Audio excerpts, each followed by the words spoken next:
కాళేశ్వరానికి సంబంధించిన విచారణ commission PC Ghosh commission ముందుకు కేసీఆర్ వెళ్ళి వివరణ ఇచ్చే ప్రయత్నం చేశారు.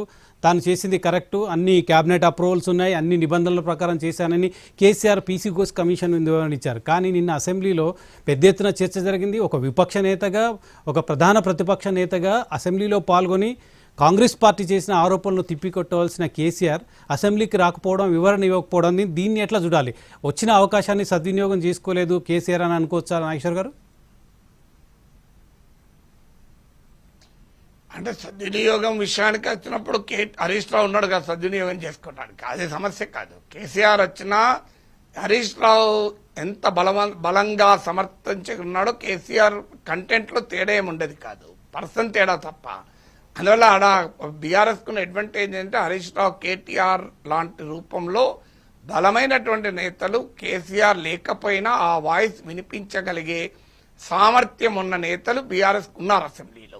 హరీష్ రావు ఇది ఈక్వల్లీ కాంపిటెంట్. ఆయన ఏమీ ఏమాత్రము కాళేశ్వరం విషయంలో కేసీఆర్ ను సమర్థించడానికి లెస్ కాంపిటెంట్ ఏం కాదు, అందులో డౌట్ లేదు. కానీ బట్ మీరు అన్నట్లు కేసీఆర్ రావాల్సి ఉండే, అది ఆయన పైన ఆరోపణ పక్కకు పెడదాం. ఆయన పైన ఆరోపణ ఉన్నా లేకపోయినా అసెంబ్లీకి రావడం అనేది ఒక ఎమ్మెల్యేగా, లీడర్ ఆఫ్ ద అపోజిషన్ గా కేసీఆర్ ధర్మం. ప్రజలకు కూడా దానికి ప్రాబ్లం ఏంటంటే ఇగో క్లాషెస్ వల్ల రావడం లేదైనా. రేవంత్ రెడ్డితో తిట్టించుకోవాలా, నేను రేవంత్ రెడ్డితో దాడి చేయించుకోవాలా, రేవంత్ రెడ్డి ముఖ్యమంత్రి సీట్లో కూర్చుంటే నేను ప్రతిపక్ష నేతగా ముందు కూర్చోవాలా అనే ఈ వాస్తవాన్ని కేసీఆర్ అంగీకరించలేకపోతున్నాడు. ఇప్పుడు జగన్ ప్రాబ్లం కూడా అదే కదా. సో జగన్ ప్రాబ్లం కూడా ఎందుకు రాలేకపోతున్నాడు? చంద్రబాబు నాయుడు నాయకత్వంలో టీడీపీ అటాక్ చేస్తే భరించలేకపోతున్నాడు. కానీ మనకు అనుభవం ఏంది? చంద్రబాబు నాయుడు రాజశేఖర్ రెడ్డి సమకాలికుడు. రాజశేఖర్ రెడ్డి కొడుకు జగన్ ముఖ్యమంత్రిగా ఉండి రోజు అవమానించినా కూడా ఒకవైపు నుంచి రోజా, మరోవైపు నుంచి అంబటి రాంబాబు, ఇంకోవైపు నుంచి కొడాలి నాని, ఎంత అవమానించినా దిగమింగాడు కదా. అదే చంద్రబాబు నాయుడుకు లాభం ఏంది కదా. రాజకీయాల్లో ఎవరు ఎక్కువ ఎవరు తక్కువ అని ఉండదు. ప్రజలు ఎవరికి తీర్పు చెప్తే వాళ్ళే ఎక్కువ. అందువల్ల ప్రజాస్వామిక స్ఫూర్తి ఉన్నప్పుడు ప్రజల తీర్పును గౌరవించి వ్యక్తిగత అహంను వదిలేసి నాయకులు ప్రవర్తించాలి. ప్రవర్తించినప్పుడు ప్రజలే రియాక్ట్ అవుతారు. ఇప్పుడు కేసీఆర్ లాంటి స్థాయి, రేవంత్ రెడ్డికి కేసీఆర్కి ఏజ్ రీత్యా డిఫరెన్స్ ఉంది, పొలిటికల్ హిస్టరీ రీత్యా, ఎక్స్పీరియన్స్ రీత్యా తేడా ఉంది. అందువల్ల కేసీఆర్ పైన ఎంత వ్యతిరేకత ఉన్నా రేవంత్ రెడ్డి కేసీఆర్ ను, కాంగ్రెస్ పార్టీ రేవంత్ రెడ్డి అవమానిస్తే ప్రజలు ఎలా రియాక్ట్ అవుతారో మనం చెప్పలేము. ప్రజలు కేసీఆర్కి అనుకూలంగా కూడా రియాక్ట్ కావచ్చు. జగన్ చంద్రబాబును అవమానిస్తే చంద్రబాబుకు అనుకూలంగానే రియాక్ట్ అయ్యారు ప్రజలు.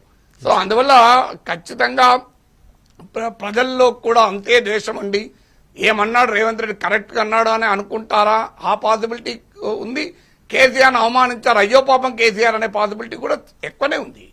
అందువల్ల కేసీఆర్ ఏ రకంగా చూసినా అసెంబ్లీకి రావాల్సి ఉంది, వచ్చి నిలబడాలి. హి టు ఫేస్ కదా. రాజకీయ నాయకుడు పరిస్థితుల్ని ఫేస్ చేయలేకపోతే ఎట్లా? ఈ కెనాట్ అవాయిడ్. అలాంటప్పుడు లీడర్ ఆఫ్ ద అపోజిషన్ అనేది మరొకరి పైన పెట్టి తన పని తాను చేసుకోవాలి. తాను పార్టీ అధ్యక్షుడిగానే ఉండి పార్టీ సంగతి చూసుకోవాలి. సో నీవు రెస్పాన్సిబిలిటీ తీసుకున్నప్పుడు దాన్ని ఖచ్చితంగా రెస్పాన్సిబిలిటీ డిశ్చార్జ్ చేయాలి. లేదంటే రెస్పాన్సిబిలిటీ ఇంకోటి హ్యాండ్ ఓవర్ చేయాలి. ఇంకోటి హ్యాండ్ ఓవర్ చేసినప్పుడు కేసీఆర్ ఎవరు అడగరు కదా నువ్వు అసెంబ్లీకి ఎందుకు రాలేదని.